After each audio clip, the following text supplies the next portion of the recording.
Assalamualaikum warahmatullahi wabarakatuh. Alhamdulillahirrabbilalamin. Wassalatu wassalamu ala asyrafil anbiya'i wal mursalin wa ala alihi washabihi ajma'in. Allahumma shalli ala sayyidina Muhammad wa ala ali sayyidina Muhammad. Saya Alvaro Fuad Rinaldi dari PS Agribisnis 2B dengan NPM 2075-1033.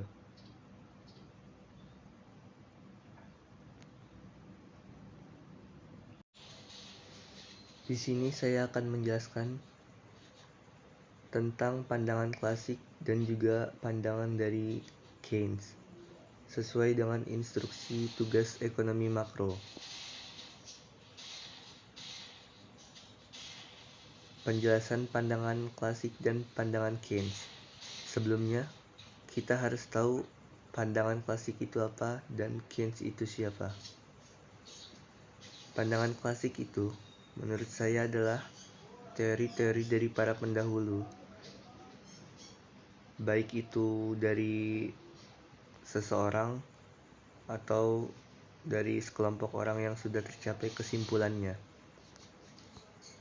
Nah, lalu si Keynes, beliau adalah seorang ekonom Inggris yang dulu dikenal karena ada gagasannya yang mengubah teori dan praktik ekonomi makro serta kebijakan ekonomi makro.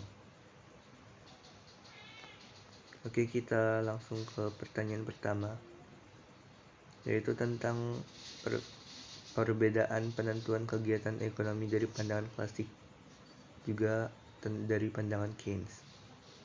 Kalau dalam klasik, setiap barang yang diproduksi akan selalu dapat terjual di pasar, sehingga menciptakan kesempatan kerja yang penuh atau bisa disebut dengan full employment. Lalu dalam perekonomian klasik, tidak akan terdapat kekurangan permintaan.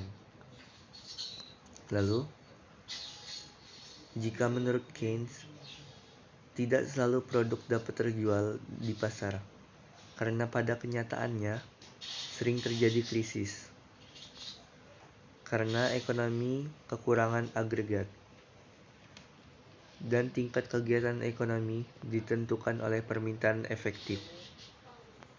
Maksud dari permintaan efektif yaitu permintaan yang disertai oleh kemampuan untuk membeli barang yang akan dibeli itu. Selanjutnya,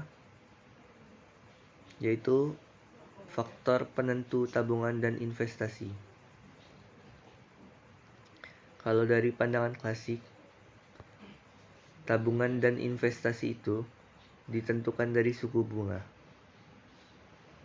Dan kalau dari Keynes, tabungan bukan ditentukan dari suku bunga, melainkan karena pendapatan masyarakat dan uang.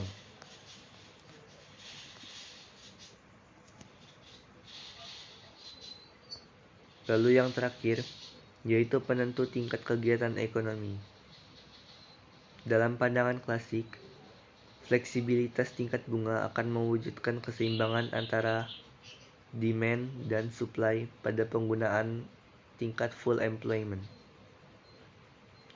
Lalu tingkat bunga menentukan besarnya tabungan maupun investasi yang akan dilakukan dalam perekonomian. Lalu jumlah S sama dengan I pada full employment. S itu supply. Nah, dalam pandangan Keynes,